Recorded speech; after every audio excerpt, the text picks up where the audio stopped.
നമസ്കാരം. ആദ്യം നോക്കാം പ്രധാന വാർത്തകൾ.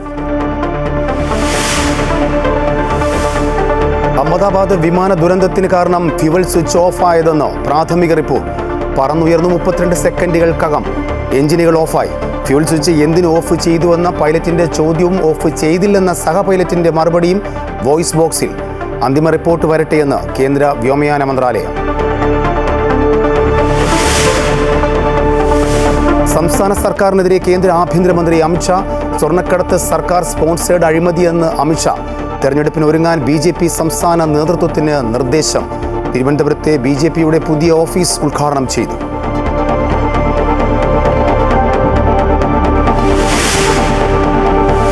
രണ്ടാം പിണറായി സർക്കാരിന് മികവില്ലെന്ന് CPI തൃശൂർ ജില്ലാ സമ്മേളനം. K. രാജൻ ഒഴികെയുള്ള മന്ത്രിമാരുടെ പ്രവർത്തനം പരാജയം. ധനമന്ത്രി പണം അനുവദിക്കുന്നില്ല എന്നും പൊതുചർച്ചയിൽ ആക്ഷേപം.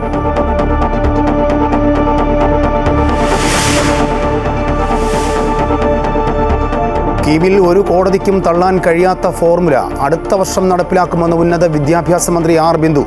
സർക്കാരിന് തെറ്റുപറ്റിയില്ലെന്നും നീതിയും തുല്യതയും ഉറപ്പുവരുത്താനാണ് ശ്രമിച്ചതെന്നും മന്ത്രി.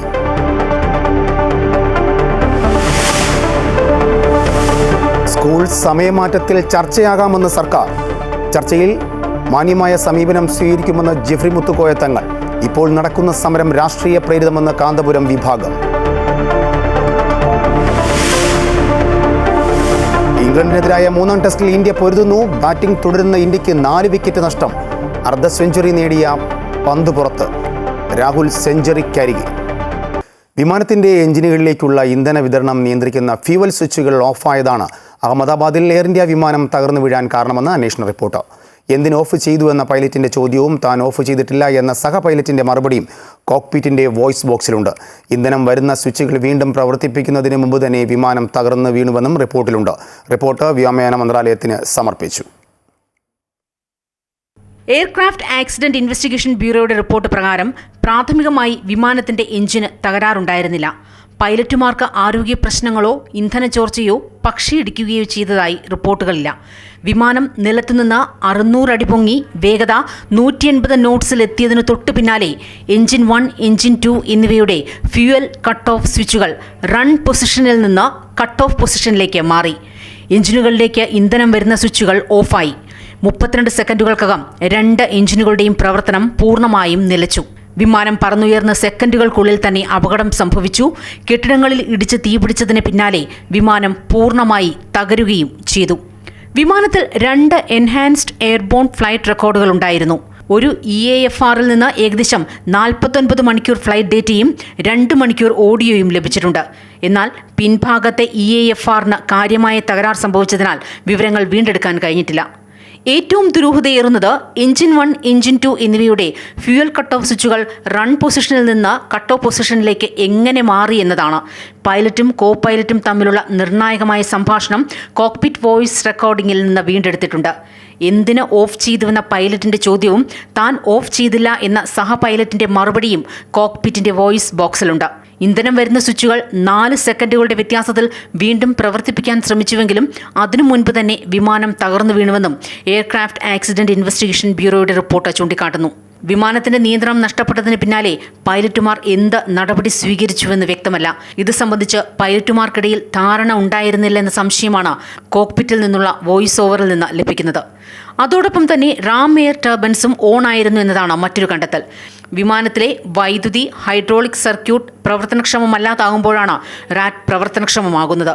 ചുരുക്കത്തിൽ 2 എഞ്ചിനുകളും ഒരേ സമയം നിശ്ചലമായി എന്നാണ് റിപ്പോർട്ട് പറയുന്നത്. അപകട സമയത്ത് 230 യാത്രക്കാരാണ് വിമാനത്തിൽ ഉണ്ടായിരുന്നത്. 15 പേർ ബിസിനസ് ക്ലാസ്സിൽ യാത്ര ചെയ്തിരുന്നു. 2:09 mayday call air traffic control റൂമിലേക്ക് വന്നിരുന്നുവെങ്കിലും തിരിച്ച് കോക്ക്പിറ്റിലേക്ക് ബന്ധപ്പെടാൻ കഴിഞ്ഞില്ല.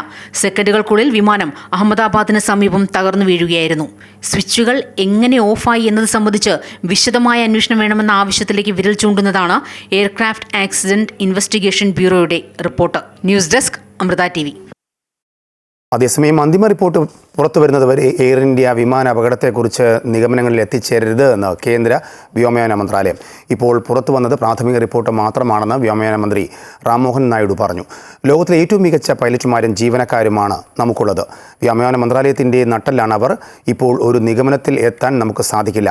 സാങ്കേതിക പ്രശ്നങ്ങൾ ഉണ്ടായിട്ടുണ്ട്. വ്യക്തമായ മറുപടി പറയാൻ ഇപ്പോൾ സാധിക്കില്ല എന്നും അദ്ദേഹം പറഞ്ഞു. റിപ്പോർട്ട് സിവിൽ ഏവിയേഷൻ മന്ത്രാലയം സമഗ്രമായി വിശകലനം ചെയ്യുകയാണ്. അന്തിമ റിപ്പോർട്ടിനായി കാത്തിരിക്കാമെന്നും അദ്ദേഹം പറഞ്ഞു. The international protocols have also been respected and followed. Justice has to be done, so let's not jump to any conclusions at this stage.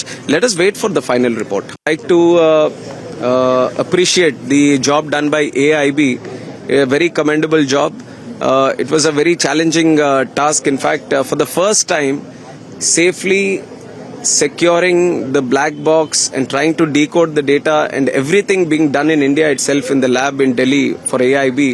First of its kind, so I'd like to appreciate all the efforts they have put in to do a very transparent, very mature, professional way the investigation has been done, and also all the international protocols have also been respected and followed.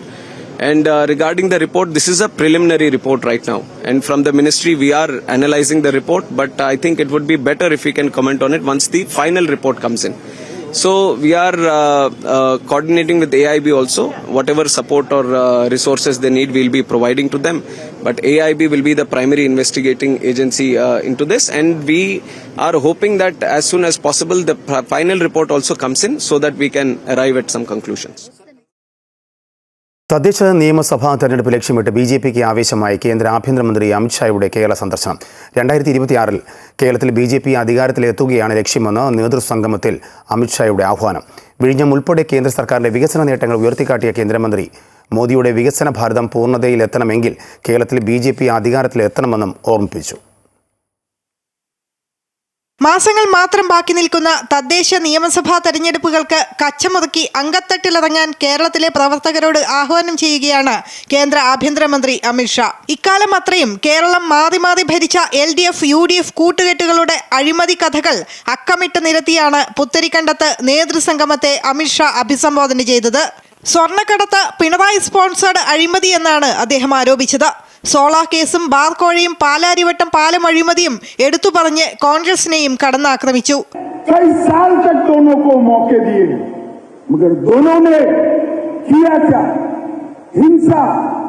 भ्रष्टाचार, vote बैंकों की निर्मिति, एपीसमेंट और देश विरोधी तत्वों का केरल में पनाहगाह बनाने का काम किया है. കേരളത്തിൽ കേന്ദ്ര സർക്കാർ നടപ്പാക്കിയ വികസന നേട്ടങ്ങളിൽ വിഴിഞ്ഞം തുറമുഖവും റെയിൽവേയും ഉൾപ്പെടെ ഉയർത്തിക്കാട്ടി. മോദിയുടെ വികസിത ഭാരതം പൂർണ്ണതയിലെത്തണമെങ്കിൽ കേരളത്തിൽ BJP അധികാരത്തിൽ വരേണ്ടതിന്റെ ആവശ്യകതയും അദ്ദേഹം ചൂണ്ടിക്കാട്ടി. 2026-ൽ കേരളത്തിൽ BJP അധികാരത്തിൽ വരുമെന്ന ആത്മവിശ്വാസവും അദ്ദേഹം പ്രകടിപ്പിച്ചു. और महान केरल राज्य जो अनेक संस्कृतियों का मिल मिलाप कर आगे बढ़ने वाला राज्य है, विकसित केरलम आज से भारतीय जनता पार्टी का मूल उद्देश्य बनने वाला है. പോപ്പുലർ ഫ്രണ്ടിനെ നിരോധിക്കണമെങ്കിലും വഖഫ് ബില്ലിൽ ഭേദഗതി വരുത്തണമെങ്കിലും BJP അധികാരത്തിലുണ്ടാവണമെന്നും അമിത്ഷാ പറഞ്ഞു. മേഖലാ യോഗങ്ങൾ കൃത്യമായി നടത്താനും അദ്ദേഹം നിർദ്ദേശിച്ചു. ഓഗസ്റ്റിൽ അമിത്ഷാ വീണ്ടും കേരളത്തിലെത്തും. അമൃത ന്യൂസ്, തിരുവനന്തപുരം. BJP സംസ്ഥാന കമ്മിറ്റി ഓഫീസായ മാരാർജി ഭവൻ ഉദ്ഘാടനം ചെയ്ത് കേന്ദ്ര ആഭ്യന്തരമന്ത്രി അമിത്ഷാ. രാവിലെ 11 മണിയോടെയാണ് തിരുവനന്തപുരം അരിസ്റ്റോ ജംഗ്ഷന് സമീപമുള്ള മാരാർജി ഭവന്റെ ഉദ്ഘാടനം നടന്നത്.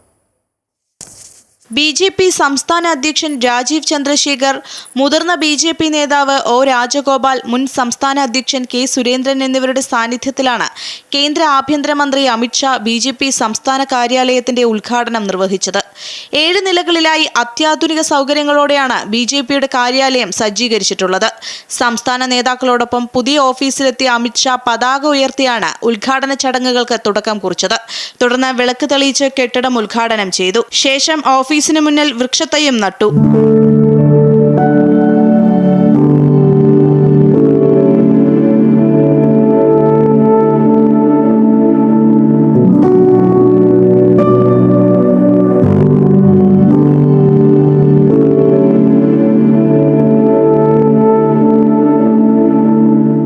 ഓഫീസിന്റെ നടുത്തളത്തിൽ സ്ഥാപിച്ചിട്ടുള്ള KG മാരാരുടെ അർദ്ധകായ വെങ്കല പ്രതിമയും അദ്ദേഹം അനാച്ഛാദനം ചെയ്തു. ശേഷം നേതാക്കളുമായി കൂടിക്കാഴ്ച നടത്തി.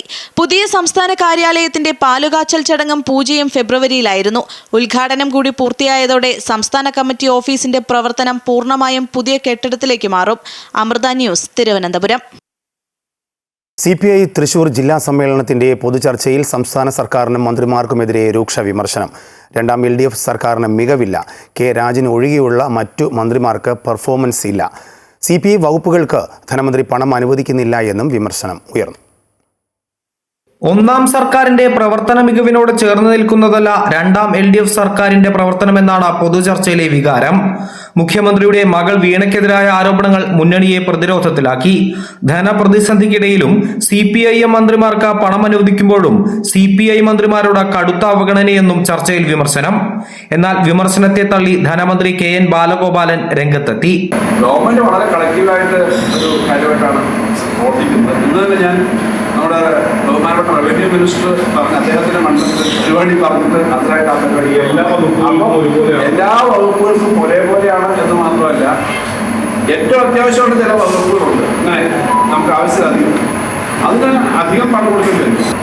സപ്ലൈകോയിലടക്കം സാധനങ്ങളില്ലാത്തതിന്റെ പേരിൽ സാധാരണ പാർട്ടി പ്രവർത്തകർ മറുപടി പറഞ്ഞു മടുക്കുകയാണ്.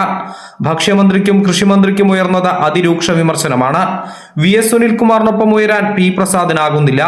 CPIMനോട് കാര്യങ്ങൾ തുറന്നു പറയാൻ സംസ്ഥാന സെക്രട്ടറി ബിനോയ് വിശ്വം തയ്യാറാകണം. CPIMനെ താങ്ങുന്ന നിലപാടാണ് സെക്രട്ടറിയുടേതെന്ന് ബിനോയ് വിശ്വത്തെ വേദിയിലെത്തി പൊതുസമ്മേളനത്തിൽ പ്രതിനിധികൾ ആഞ്ഞടിച്ചു. അമൃത ന്യൂസ്, തൃശൂർ. കീമിൽ സർക്കാരിന് തെറ്റൊന്നും പറ്റിയിട്ടില്ല എന്ന് ഉന്നത വിദ്യാഭ്യാസ മന്ത്രി R. ബിന്ദു. ഇപ്പോൾ നടക്കുന്നത് തെറ്റായ പ്രചാരണം മാത്രമാണ്. എല്ലാ കുട്ടികൾക്കും നീതിയും തുല്യതയും ഉറപ്പുവരുത്താൻ കഴിയുന്ന ഫോർമുലയാണ് സർക്കാർ അംഗീകരിച്ചത്. വിധി ശരിവയ്ക്കുകയാണ് ഉണ്ടായത്. 2012 പ്രക്രിയ അടിസ്ഥാനപ്പെടുത്തി ലിസ്റ്റ് പ്രഖ്യാപിക്കുകയാണ് ചെയ്തത്. ഇതിലിപ്പോൾ സംസ്ഥാന ബോർഡിൻ്റെ കീഴിൽ പഠിച്ച കുട്ടികൾക്ക് പ്രയാസമുണ്ടായിട്ടുണ്ട്. അതിൻ്റെ കാരണം സംസ്ഥാന സർക്കാരിൻ്റേതാണ് എന്ന തരത്തിൽ തെറ്റായ പ്രചരണം നടക്കുകയാണ്. അടുത്ത വർഷം ഒരു കോടതിക്കും തള്ളാൻ കഴിയാത്ത തരത്തിൽ ഫോർമുല നടപ്പാക്കുമെന്നും മന്ത്രി R. ബിന്ദു പറഞ്ഞു. തെറ്റൊന്നും പറ്റിയിട്ടില്ല. അത് തെറ്റായ രീതിയിലുള്ള പ്രചരണമാണ് ഇപ്പോൾ നടത്തുന്നത്. സർക്കാർ പരീക്ഷ എഴുതിയ ഭൂരിപക്ഷം വരുന്ന വിദ്യാർത്ഥികൾക്കും കഴിഞ്ഞ വർഷം ഒരു അനീതി ഉണ്ടായതായിട്ട് ശ്രദ്ധയിൽപ്പെട്ടു. അപ്പോൾ അത് 2012 മുതൽ തുടർന്നു വരുന്ന ഫോർമുലയുടെ ഭാഗമായിട്ട്, സ്റ്റാൻഡർഡൈസേഷൻ പ്രക്രിയയുടെ ഭാഗമായിട്ടാണ് ഈ രീതിയിലുള്ള ഡിസ്പാരിറ്റി സംഭവിച്ചിരിക്കുന്നത് എന്ന് മനസ്സിലായി. അപ്പോൾ അതുകൊണ്ട് എല്ലാ കുട്ടികൾക്കും നീതിയും തുല്യതയും ഉറപ്പുവരുത്താൻ കഴിയുന്ന വിധത്തിലുള്ള ഒരു ഫോർമുലയാണ് സർക്കാർ അംഗീകരിച്ചത്. അതിനെ തുടർന്ന് അത് കോടതിയിൽ സിംഗിൾ ബെഞ്ച് അത് റദ്ദ് ചെയ്യുകയുണ്ടായി. ചെരുപ്പിനനുസരിച്ച് കാലുമുറിക്കുന്ന സർക്കാരാണ് ഇപ്പോൾ ഉള്ളതെന്ന് AICC general secretary KC Venugopal MP. KEAM rank പട്ടിക വിവാദത്തിലായ ശേഷം സംസാരിക്കുകയായിരുന്നു അദ്ദേഹം. ഒരു പ്രശ്നത്തെ കുളമാക്കുന്നത് എങ്ങനെയാണെന്ന് കേരള സർക്കാർ കാണിച്ചു തന്നിരിക്കുകയാണ്. കുട്ടികളെ മുഴുവൻ ആശയക്കുഴപ്പത്തിലാക്കി രക്ഷിതാക്കളുടെ ആശങ്ക സർക്കാർ മനസ്സിലാക്കുന്നില്ല എന്നും അദ്ദേഹം കൊല്ലത്ത് പറഞ്ഞു.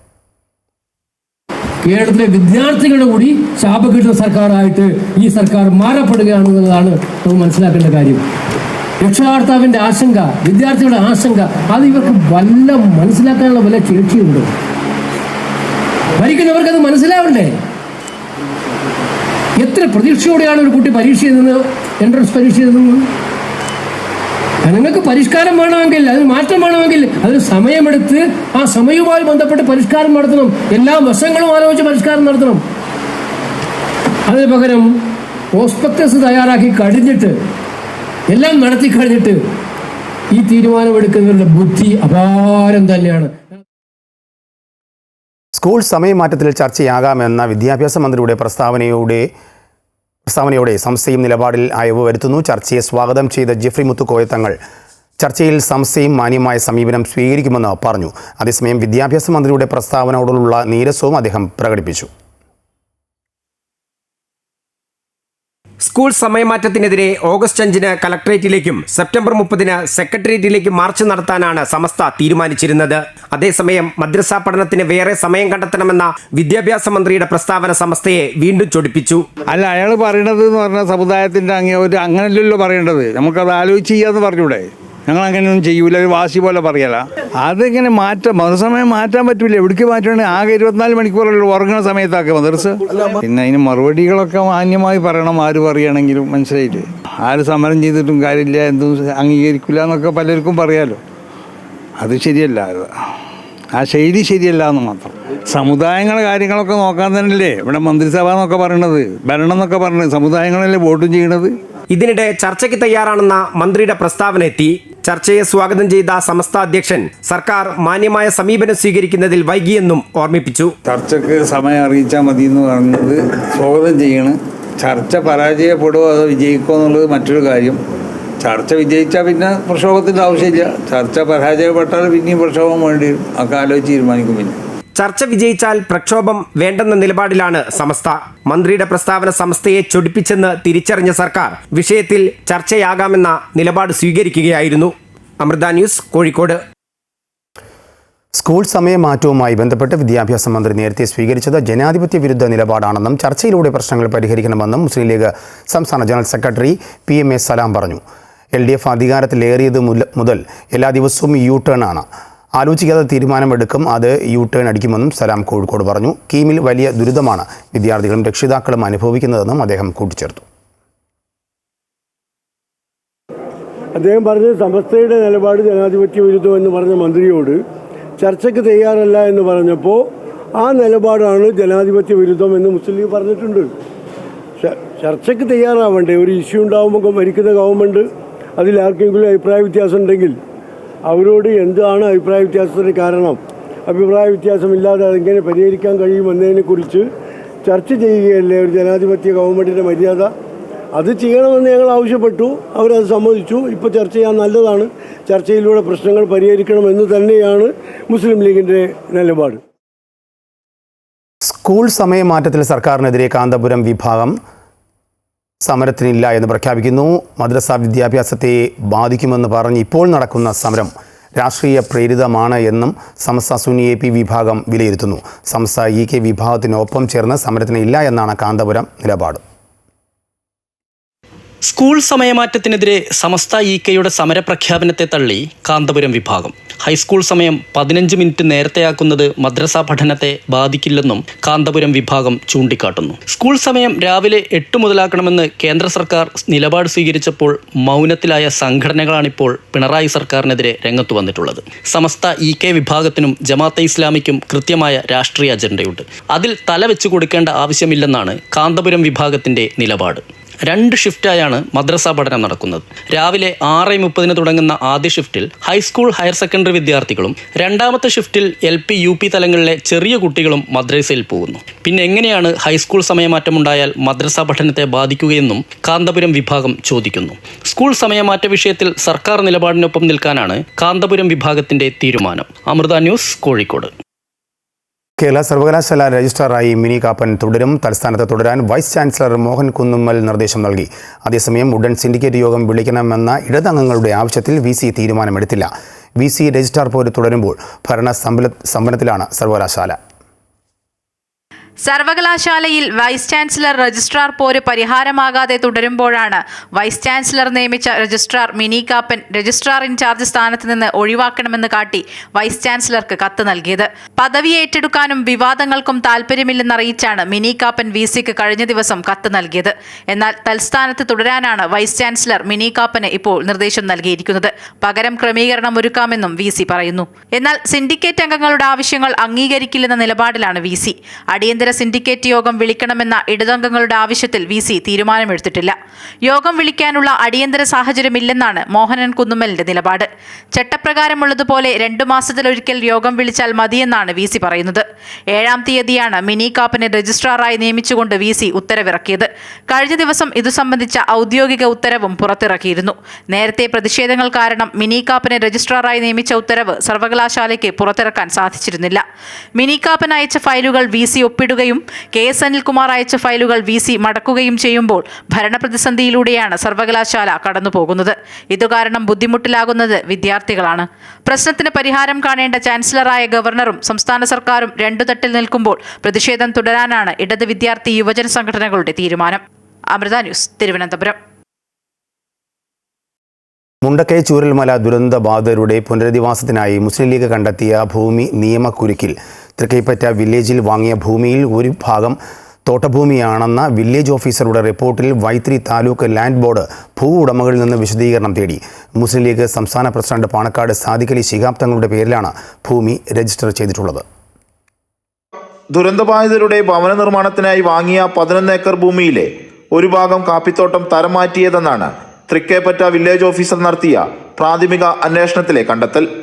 തുടർ നടപടികൾക്കായി കണിയാമ്പറ്റ സോണൽ ബോർഡ് ഓഫീസർക്ക് കൈമാറിയ റിപ്പോർട്ടിലാണ് ഭൂ ഉടമയായിരുന്ന കല്ലങ്കോട് മൊയ്തുവിന് നോട്ടീസ് അയച്ചത്. ലാൻഡ് ബോർഡിൽ രേഖകൾ സഹിതം ഹാജരായി വിശദീകരണം നൽകണമെന്നാണ് നോട്ടീസിൽ പറയുന്നത്.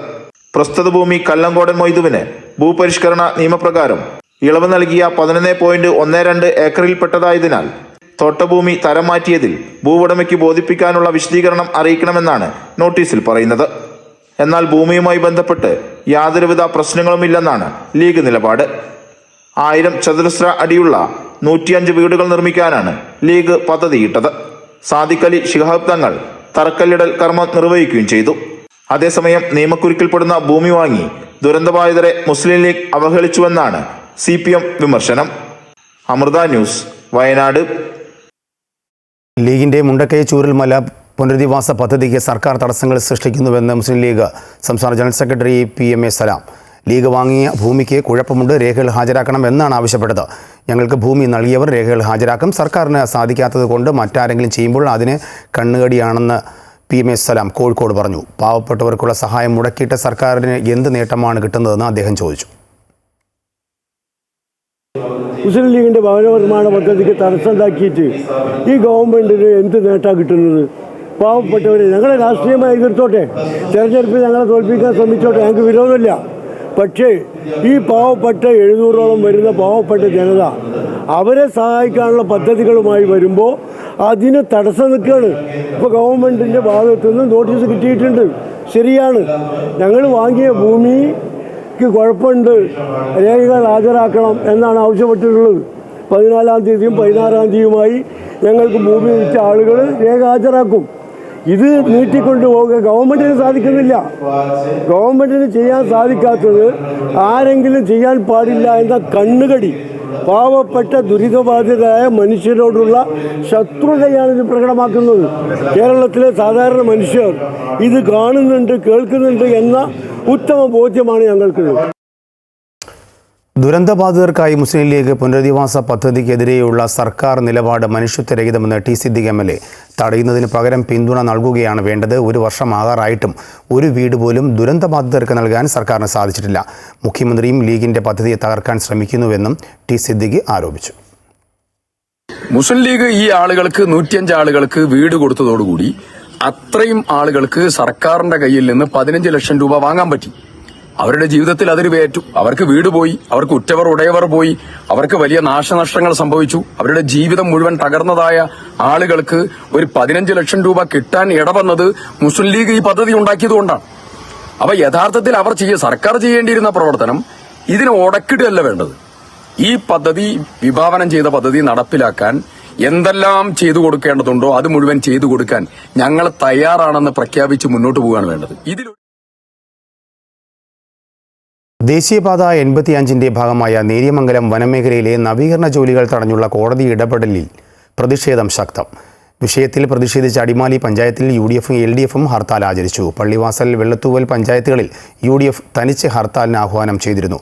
പ്രതിഷേധക്കാർ ദേശീയപാതയിൽ വിവിധയിടങ്ങളിൽ വാഹനങ്ങൾ തടഞ്ഞു.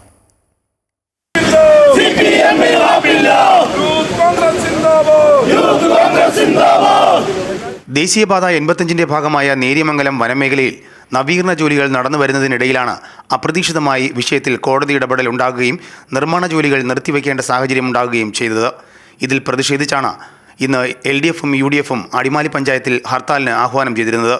രാവിലെ 6 മുതൽ വൈകിട്ട് 6 വരെയായിരുന്നു ഹർത്താൽ. ഹർത്താൽ അനുകൂലികൾ ദേശീയപാതയിൽ അടിമാലി ടൗണിലടക്കം വിവിധയിടങ്ങളിൽ വാഹനങ്ങൾ തടഞ്ഞു.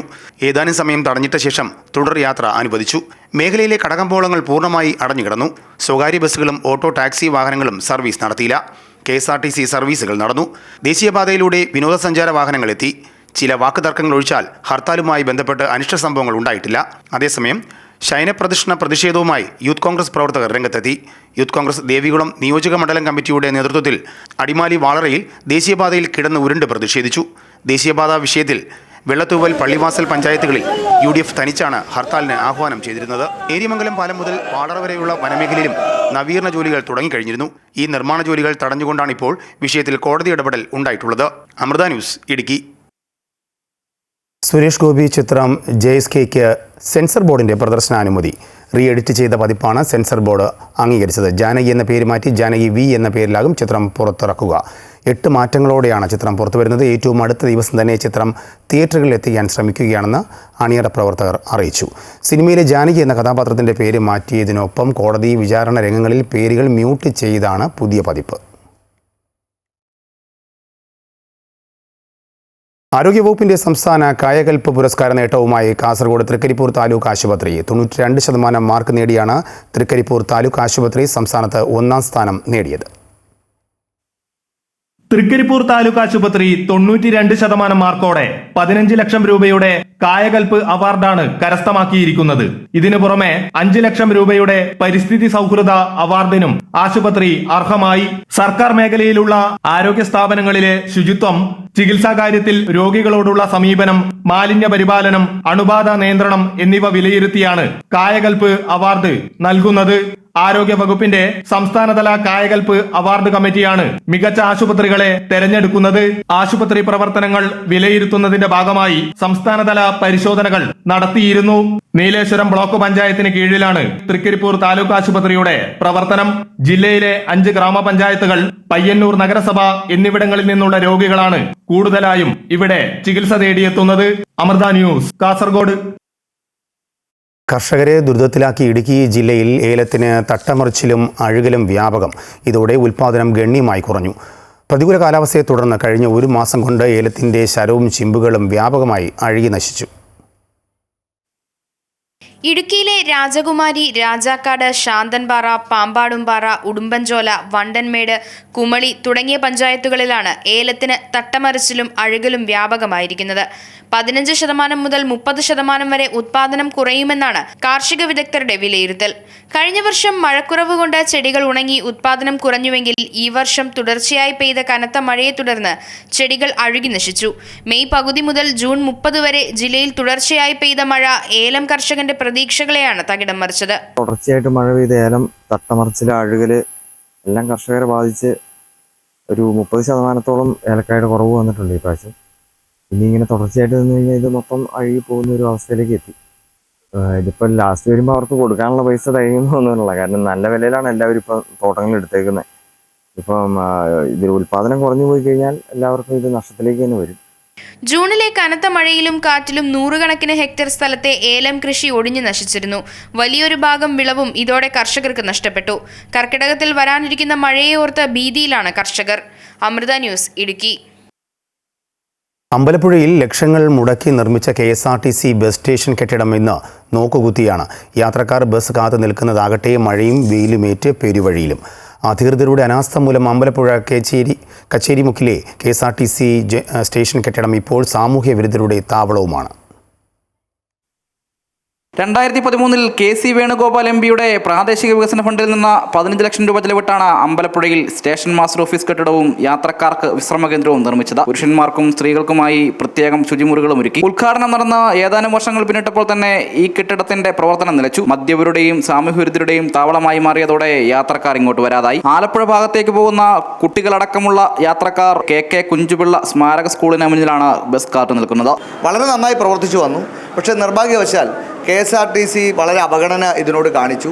അമ്പലപ്പുഴ പഞ്ചായത്ത് അധികൃതർ പോലും, അല്ലെങ്കിൽ അമ്പലപ്പുഴയിലെ രാഷ്ട്രീയ നേതൃത്വം, ഭരണാധികാരികൾ പോലും, തുടർന്ന് വന്ന ഇവിടുത്തെ ജനപ്രതികൾ, MLA അടക്കമുള്ള ആളുകൾ ഈ ബസ് സ്റ്റേഷനെ ഒന്ന് ഡെവലപ്പ് ചെയ്യുന്നതിന് യാതൊരുവിധ പ്രവൃത്തി നടത്തിയില്ല എന്നുള്ളതാണ് ഇത് ഇത്തരത്തിൽ മോശമായ അവസ്ഥയിലേക്ക് പോയത്.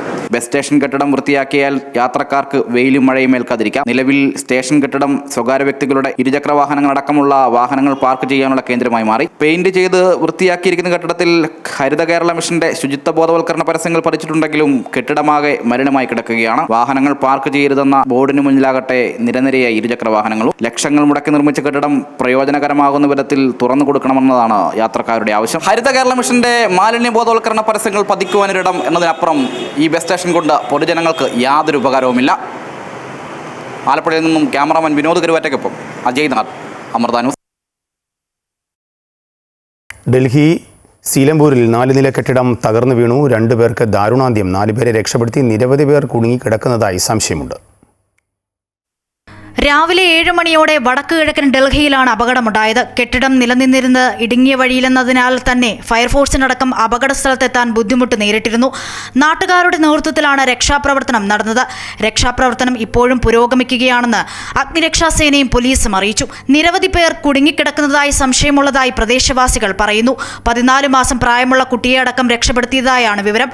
രക്ഷപ്പെടുത്തിയവരെ സമീപത്തെ ആശുപത്രിയിൽ പ്രവേശിപ്പിച്ചു. എന്നാൽ കാലപ്പഴക്കമാണോ അതോ നിർമ്മാണ പ്രവർത്തനത്തിലെ അപാകതയാണോ കെട്ടിടം തകരാൻ കാരണമെന്നത് വ്യക്തതയല്ല. വലിയ ശബ്ദം കേട്ട് നോക്കിയപ്പോൾ തകർന്നു വീണ കെട്ടിടമാണ് കണ്ടതെന്ന് പ്രദേശവാസികൾ പറയുന്നു. അതേസമയം തകർന്ന കെട്ടിടത്തിന്റെ ദൃശ്യങ്ങളും പുറത്തു വന്നിട്ടുണ്ട്. കെട്ടിടം എങ്ങനെ തകർന്നു വീണെന്നടക്കം പരിശോധിക്കുകയാണെന്ന് അന്വേഷണ സംഘം അറിയിച്ചു. News desk, Amrita news. Wayanad DCC president ND അപ്പച്ചനെ പാർട്ടി പ്രവർത്തകർ മർദ്ദിച്ചു. മുള്ളൻകൊല്ലിയിലെ പാർട്ടി പരിപാടിയിൽ വെച്ചാണ് സംഭവം. പാർട്ടിയിലെ തന്നെ ഗ്രൂപ്പ് പോരിന്റെ ഭാഗമായാണ് സംസ്ഥാനത്തെ കോൺഗ്രസിന്റെ DCC പ്രസിഡന്റുമാരിൽ മുതിർന്ന നേതാക്കളിൽ ഒരാളായ അപ്പച്ചനെ മർദ്ദിച്ചത്. പഞ്ചായത്ത് തെരഞ്ഞെടുപ്പ് മുന്നൊരുക്കത്തിന്റെ ഭാഗമായ യോഗത്തിനിടയിലാണ് ഒരു വിഭാഗം നേതാക്കളും പ്രവർത്തകരും അദ്ദേഹത്തെ കയ്യേറ്റം ചെയ്തതെന്നാണ് പരാതി. മുള്ളൻകൊല്ലിയിലെ മണ്ഡലം പ്രസിഡന്റിനെ ചൊല്ലിയുള്ള തർക്കമാണ് കയ്യാങ്കളിയിൽ കലാശിച്ചതെന്നാണ് വിവരം. IC ബാലകൃഷ്ണൻ MLAയുടെയും KL പൗലോസിന്റെയും ഗ്രൂപ്പിൽപ്പെട്ടവരാണ് കയ്യേറ്റം ചെയ്തതെന്നാണ് ആരോപണം. പാലക്കാട് പൊൽപ്പുള്ളിയിൽ കാറിന് തീപിടിച്ചുണ്ടായ അപകടത്തിൽ പരിക്കേറ്റ് ചികിത്സയിലായിരുന്ന 2 കുട്ടികളും മരണപ്പെട്ടു. 4 വയസ്സുള്ള എംലീന മറിയ മാർട്ടിൻ, സഹോദരൻ 6 വയസ്സുള്ള ആൽഫ്രഡ് എന്നിവരാണ് മരിച്ചത്. അമ്മ എൽസിയുടെ നില ഗുരുതരമായി തുടരുകയാണ്. ഇന്നലെ വൈകിട്ട് 5 മണിയോടെയാണ് അപകടം നടന്നത്. മക്കളുമായി വീടിന് പുറത്തു പോകാൻ എൽസി കാർ സ്റ്റാർട്ട് ചെയ്ത ഉടൻ തീപിടിക്കുകയായിരുന്നു. പരിക്ക് ഗുരുതരമായതിനാൽ മൂവരെയും കൊച്ചി മെഡിക്കൽ സെന്റർ ആശുപത്രിയിൽ പ്രവേശിപ്പിച്ചിരിക്കുകയായിരുന്നു. എൽസിയുടെ മൂത്ത മകൾ 10 വയസ്സുകാരി അലീനയ്ക്കും എൽസിയുടെ അമ്മ ഡെയ്സിക്കും പരിക്കേറ്റിരുന്നു. ഇവർ ഇരുവരും പാലക്കാട്ടെ സ്വകാര്യ ആശുപത്രിയിൽ ചികിത്സയിലാണ്. ഷോർട്ട് സർക്യൂട്ടാകാം തീപിടുത്തത്തിന് കാരണമെന്നാണ് പ്രാഥമിക നിഗമനം.